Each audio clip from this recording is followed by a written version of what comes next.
everybody. I'm so glad that you're back tonight. We are here with our second week of a series called Rooted. It's a series about change. Last week we talked about how it's pretty much a universal fact that we all experience good and bad changes in our lives. And we're all experiencing that pretty much firsthand right now, right? It's unavoidable. But just like trees can stand firm when they're rooted in the ground, we can stand firm no matter what changes life brings at us if we're rooted in God. How? Well, because with God, there are just things about God that are reliable, that don't change, like His love for us, like His promises for us, and how even in hard things, God will give us strength to grow. A lot of times, change can kind of feel like breaking something important. Have you ever done that?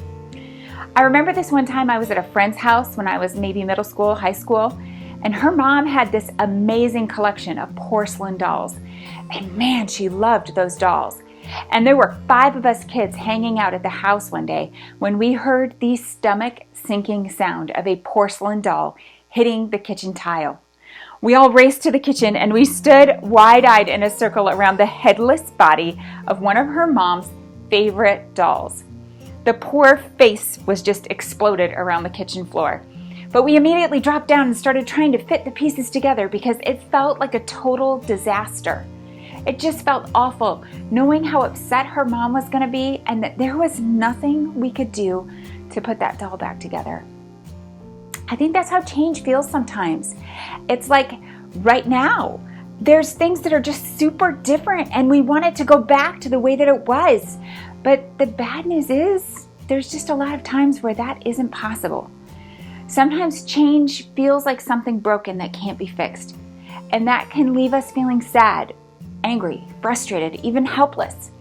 And our situation right now, it's probably not the only change that you have or will have happen. Whether it's social distancing or losing your place on a team.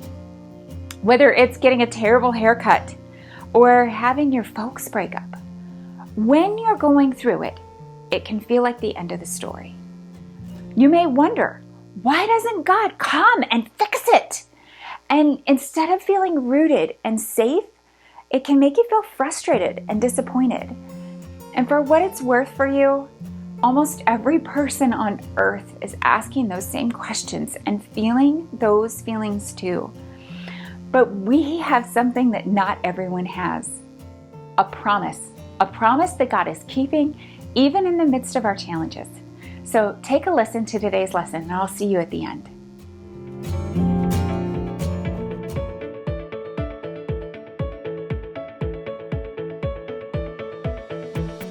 While God hasn't promised to change everything the way we want Him to, He has promised us something else.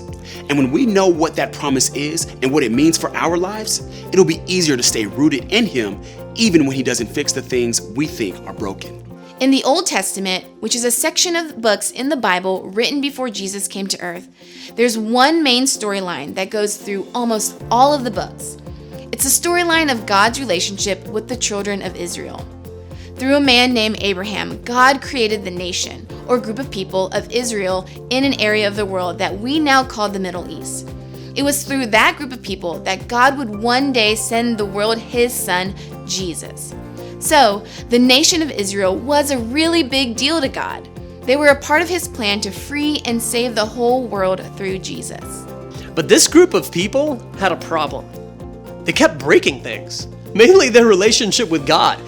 Even though God chose them for a really important thing, they still got caught up in doing really selfish and stupid things that not only got them into trouble, but also went against God's plan. In fact, other nations would come, take them over, and even capture them. And this happened over and over again. And every time they got into trouble, guess what they did? They did what we all would probably do. They asked God to fix it. Sometimes He did, and sometimes He didn't. But no matter what God did with the changes the nation of Israel was dealing with, He did promise them something that they could hold on to. And it's the same thing He promises us. When you pass through the waters, I will be with you. And when you pass through the rivers, they will not sweep over you. When you walk through the fire, you will not be burned. The flames will not set you ablaze. Now, one thing we can't skip over is the way this is worded. When you pass through the waters, when you pass through the rivers, when you walk through the fire. In other words, things are going to change. You will find yourself in a difficult time. That's a guarantee. It's not a matter of if you do, but when you do. So if that's true, what does God promise us when those things happen? He promises us that He will be with us. Now, I don't know if that's the type of promise you were hoping for from God. I mean, honestly, sometimes I kind of wish God would have said something else too. Maybe something like, no matter how hurt you are, or no matter how bad your situation is, I'm gonna fix it. I'm gonna make things go back to the way they were, and it'll be all great. But that's not what He says. And that makes me think maybe God knows something that we don't. Maybe He knows that more than we need things to be fixed, we need to know that He is with us. And I think that's actually good news, because if change is going to happen, I want to know that God, who never changes, is going to be with me even when it does. And that's what I want you to remember today. God is with you. No matter what you're going through, no matter what's happening at home, no matter how hurt you feel over what your friends did to you, no matter how sad you are because life will never go back to the way it was, God is with you. And if you think about it, that really is an amazing promise. Because when I'm hurting from the changes life has brought me, the last thing I want to feel is alone, right? I want to know someone is going to be with me. Sometimes just knowing someone is there for you can make you feel so much better. And when that someone is God, who is bigger than anything else that's happening around us, well, that's the best feeling in the world.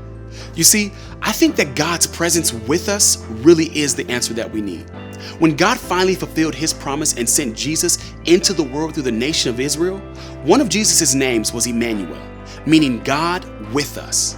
God wanted us to know that Jesus' life on earth was direct proof that God is with us all the time. During His ministry here on earth, Jesus said something similar to God's promise in Isaiah.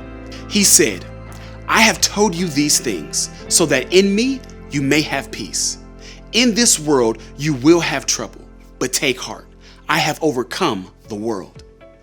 Jesus didn't shy away from the fact that we'll face troubling changes in this life, but He told us to take heart, to have courage and remain strong, because He has overcome the world.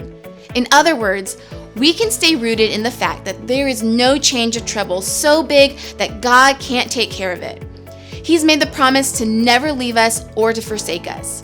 He's made the promise to be with us. And when we're rooted in the truth of that promise, we can find the courage to face any difficult challenge or circumstance.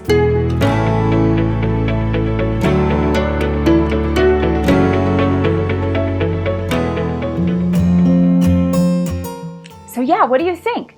What does it mean for us to do as Jesus said and take heart in the midst of change? What does it mean to stay rooted in the promise that God is with us? Well, I think it means, in part, making a decision. And at first, it's a leap of faith.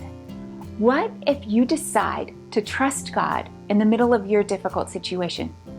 What if you decide to trust that this situation did not take God by surprise and God is with you?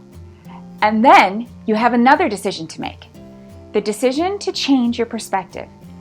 This is, to me, how that leap of faith ends up giving God the chance to keep God's promise of being with you. When you open yourself up to God, His presence can help you and give you strength through those hard moments. Take the leap of faith and allow God's presence to keep you rooted through whatever changes you're facing, now or in the future, because you have to remember, God is with you. I have been praying for it. I have experienced it. And I believe that that is a promise that can carry you through whatever feels broken. So as you get ready for our Zoom this afternoon, I want you to think about this question. What is one way that I can take a leap of faith and open up to invite God's presence in my life? We'll talk about that later. I can't wait to see you.